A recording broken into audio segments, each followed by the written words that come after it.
안녕하세요, 갈티입니다. 앞에 보이는 것은 제피입니다. 제피, 초피나무라고도 하죠. 원래 이름은 초피예요. 하지만 저는 경상도에 살기 때문에 제피라고 불려지는 게 귀에 익숙합니다. 그래서 제피라고 말씀을 드릴게요. 이 앞에 보이는 것은 민제피 나무입니다. 민제피. 민제피라는 거 말 그대로 가시가 없는 제피를 말하는데요.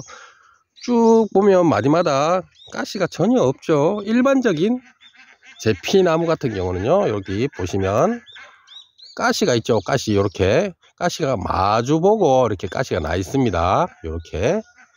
하지만 민제피는 가시가 없답니다. 아차, 그리고 제피하고 산초하고 헷갈리시는 분들이 생각보다 많아요. 생각보다 많습니다. 왜냐? 산초하고 제피를 직접 눈으로 확인을 못 하신 분들이 굉장히 많더라고요. 그래서 요거는 제피는 가시가 나란히 나 있는 게 제피입니다. 반면에 산초 같은 경우는 가시가 여기 하나 있으면 여기 하나 있고 어긋나 있습니다. 나란히 안 있고 여기 하나 있으면 가시가 여기 하나 있고 여기 하나 있으면 요쪽에 나 있고 이렇게 가시가 나 있는 게 산초입니다. 그리고 쓰임새도 당연히 다르겠죠. 산초 같은 경우는 기름을 짜는 용도고요. 제피 같은 경우는 이렇게 과일을 따서, 생과를 따서 말려서 이 껍질을 빻아서 향신료로 많이 씁니다. 이게 간단한 제피와 산초 구분법이고요. 앞에 보이는 것은 제가 작년에 밀양에서 2년 된 제피나무, 민제피나무를 사왔습니다. 근데 생각보다 2년차, 올해가 3년차인데 제피가 실하게 열렸네요. 꽤 많이 열렸어요. 3년생 치고는 꽤 많이 열렸네요. 제가 오래전에 이 순을 따서, 옆에 이 순을 따서 제피 접목도 시켜봤는데요. 민제피를 접목을 시켜봤는데 몇 개를 성공했어요. 그래서 다시 이 어린 민제피 나무도 계속 심을 생각이고요. 이 제피는 아마도 한 7월달, 8월달 그쯤 되면 약간 불그스름하게 될 때 수확을 합니다. 왜 완전히 빨갛게 안 익고 따냐라고 하시는데요. 완전히 붉은색에서 갈색으로 변하면 향이 떨어진대요. 그래서 일본 사람들 생각보다 까다로운 거 아시죠? 그 사람들은 절대로 익은 제피는 안 사간답니다. 그래서 제피를 수확하실 때는 향을 보존하기 위해서 약간 불그스름하게 새색시 마냥 이렇게 볼터치한 것처럼 약간 불그스름할 때 수확을 하셔서 말리시면 됩니다. 그늘에 말리면 이게 자연스럽게 껍질이 이렇게 갈라지면서 안에 까만 씨가 나오고요. 그것을 까만 씨를 제거해서 그것만 다시 갈아서 뭐 추어탕이나 매운탕 이렇게 향신료를 씁니다. 근데 식당 가면 대부분 중국산이지만 중국산들도 이렇게 씨하고 껍질하고 같이 갈아서 제피가루다 라고 내주시는데요. 씨를 먹으면요, 약간 뭐라고 해야 되죠? 표현을 못 하겠는데 약간 맛이 이상해요. 저희는 순수 완전히 껍질만 해서 갈아서 이렇게 향신료를 쓰는데 식당 가면 뭐 제피라고 주시는 거 보면 씨까지 다 갈은 것 같아요. 검은 게 많이 보이는 것 같고 맛도 약간 차이 나는데 어쨌거나 뭐 식당은 뭐 비싼 걸 쓸 수가 없으니까 그런 걸 쓰겠죠.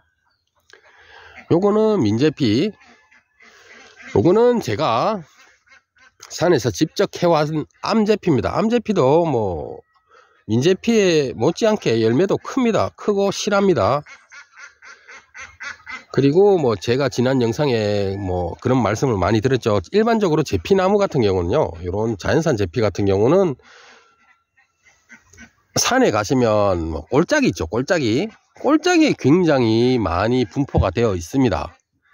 그렇다 보니까 꼴짝이 이렇게 물이 쭉 이렇게 내려오고 그 사이사이 이렇게 제피가 많이 있는데 거기 가서 제피나무를 캐려고 보면 얘들이 뿌리를 제대로 박은 녀석들이 별로 없어요. 뿌리가 밖으로 도출된 녀석도 있고요. 그리고 뭐 계곡이다 보니까 물이 막 내려가면서 영양분이 좀 많이 소실되다 보니까 얘들이 좀 성장에 좀 약한 녀석들이 굉장히 많아요. 그래서 얘들을 캐와갖고 1년 만에, 1년도 아니죠, 지난 12월 달에 캐왔으니까 한 반년 만에 이렇게 실하게 막 올라오고 있습니다. 왜냐면 제가 가축분 퇴비를 때리 부었거든요. 말 그대로 진짜 때리 부으니까 얘들도 굉장히 알이 굵습니다. 요게 제가 가져온 거고요, 요거는 사온 겁니다. 별 차이가 없어요. 그리고 수확량은 아직까지 여전히 민제피가 조금 더 많은 게 확연히 드러나네요. 하지만 1년이나 한 2년 정도 지났을 때 얘들이 가지가 좀 더 벌어지고 꽃이 좀 더 피고 이러면 얘들도 민제피 못지않게 열매가 많이 열릴 거라 생각이 듭니다.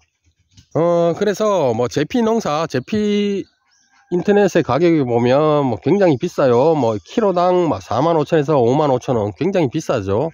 물론 껍질만 깐 가격이 아니고요, 껍질 안에 있는 그 까만 씨까지 포함한 가격이에요. 키로 가격이니까 정말 굉장히 고소득 작물이죠. 그래서 최근 들어서 뭐 제피 농사를 짓는 분들이 꽤 많습니다.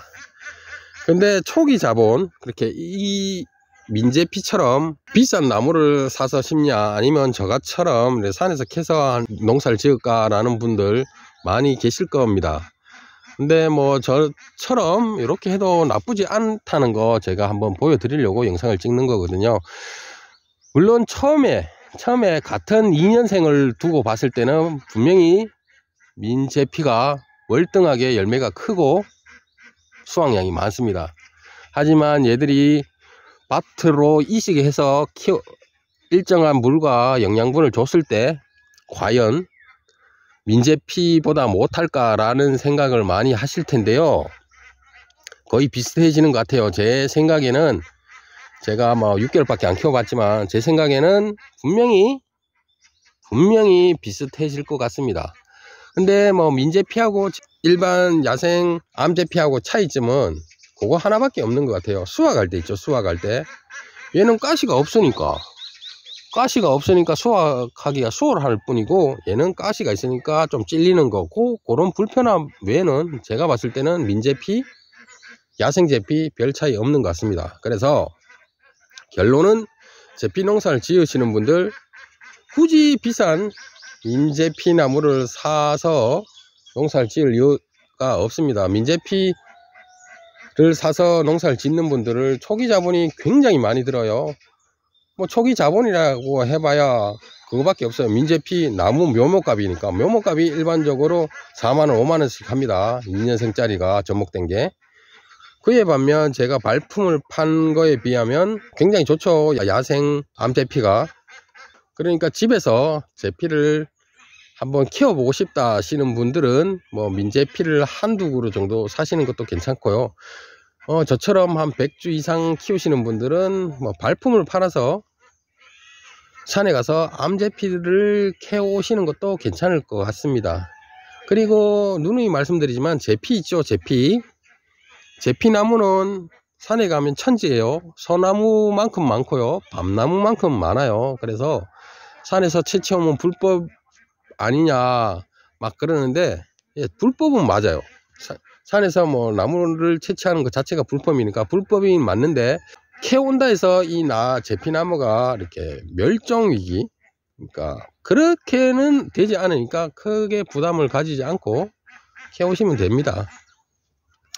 여기 보시면 쭉 3줄 정도 이렇게 제피를 다 심어 놨습니다. 올해는 뭐 수확량이 별로 안 될 것 같아요. 작년에 12월 달에 심었으니까 내년을 기점으로 해서 얘들도 제 용돈벌이로 충분할 것 같습니다. 뭐 열매가 열린 것도 있고 열매가 안 열린 것도 있지만, 지금은 제가 나무를 키우는데 초점을 맞췄기 때문에 열매에 별로 관심을 안 두고 있어요, 올해는. 네, 오늘은 뭐 지나가다가 이렇게 제피가 열매가 열렸네요. 그래서 이렇게 제피 열렸다는 것을 구독자님들에게 한번 보여드리려고 영상을 켰습니다. 네, 오늘도 즐겁고 힘찬 하루 되시고요. 시청해 주셔서 감사합니다. 갈태였습니다.